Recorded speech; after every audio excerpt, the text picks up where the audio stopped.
Thank you for that, and thank you for being such a leader at this time. Madam Speaker, St. Louis and I rise to reflect on how our office experienced the white supremacist attack on our nation's capital on January the 6th.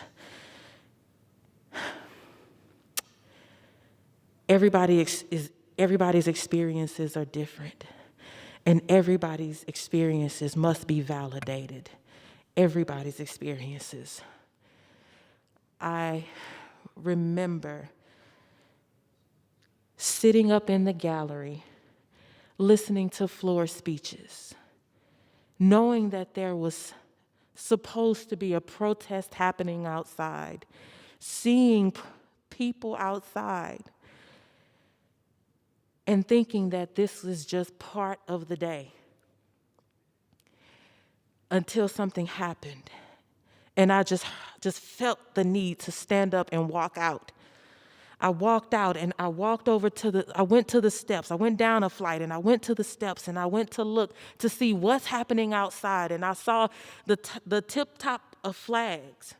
And then I saw more of the flags and I could read words. And then after I could read words, I could see people. And then I realized that people were approaching. So I hopped on the nearest elevator and left and made it back to my office safely. And when we came back into our office, we walked in and we started to see on our televisions people breaching doors. And I remember thinking, is this actually what's happening? The more I watched, and people were calling this a protest, let me say this, that was not a protest. I've been to hundreds of protests in my life. I've co-organized, led and organized protests, not only in Ferguson, Missouri, alongside the amazing Ferguson front line that most people don't even acknowledge. They don't even know their names. They don't even know who died. They don't even acknowledge the amazing people that put their lives and livelihoods on the line for our safety, believing that Black Lives Matter, because they actually do. And we shouldn't have to say it.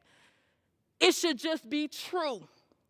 But it's not evident in our society when we have to continue to say, my life matters. And then they hit us with things like this. And so I remember sitting in the office with my team and just thinking to myself, I feel like I'm back. At this very minute, I feel like I'm back. I feel like this was one of the days out there on the streets when the white supremacists would show up and start shooting at us. This is one of the days when the police would ambush us from behind trees and from behind buildings, and all of a sudden now we're on the ground being brutalized. It felt like one of those days, and I just remember taking a second thinking, if they touch these doors, if they hit these doors the way they hit that door, if they hit these doors and come anywhere near my staff, and I'm just going to be real honest about it, my thought process was, we banging to the end. I'm not letting them take out my people, and you're not taking me out. We've come too far. So, Madam Speaker, St. Louis and I rise with a message for our Republican colleagues. On January 6th, I thought about January 3rd, and I thought about how we all raised our right hands up and took an oath. Each and every one of us on this very floor, we swore that we would support and defend the Constitution of the United States against all enemies, foreign and domestic. Even though that Constitution wasn't written for people who look like me, even that Constitution wasn't written by people who look like me, and even though that Constitution cemented an unjust nation for people like me, my team and I got to work, and we unveiled legislation to investigate and expel those who were responsible for inciting this attack so that we could defend it, because we have a duty to fight for a more perfect union, because we cannot stand up to white supremacy in this. Because if we cannot stand up to white supremacy in this moment as representatives, then why did you run for office in the first place? No matter what district you represent, no matter where you live, no matter Democrat or Republican, you represent a district that is on average about 700,000 people, meaning you have to resent those who love you, those who despise you, those who voted for you, those who swear they'll never cast a vote for you, people who talk like you and people who don't look like you. Building better communities, building better lives, building a better society. It's not a Democratic or Republican issue. We can't build a better society if members are too scared to stand up and act to reject the white supremacist attack that happened right before our eyes.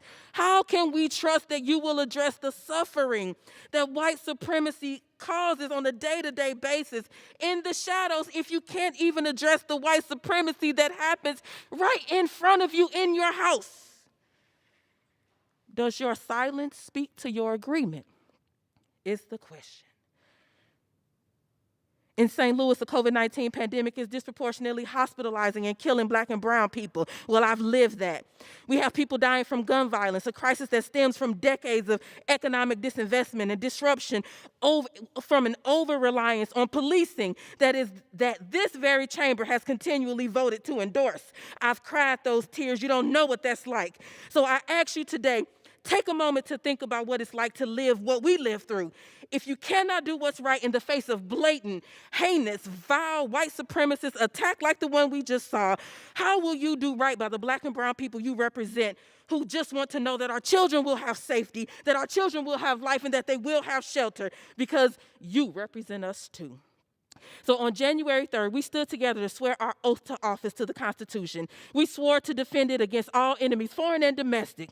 Well, it was attacked by a domestic enemy called white supremacy, and we must stand together now, today, to uphold that oath and hold every single person who helped incite it accountable. Thank you, and I yield back. So, Bush, and your comments today and how you carry yourself in this chamber every day are just a powerful demonstration of why so many people are inspired by your example. Thank you. Madam Speaker.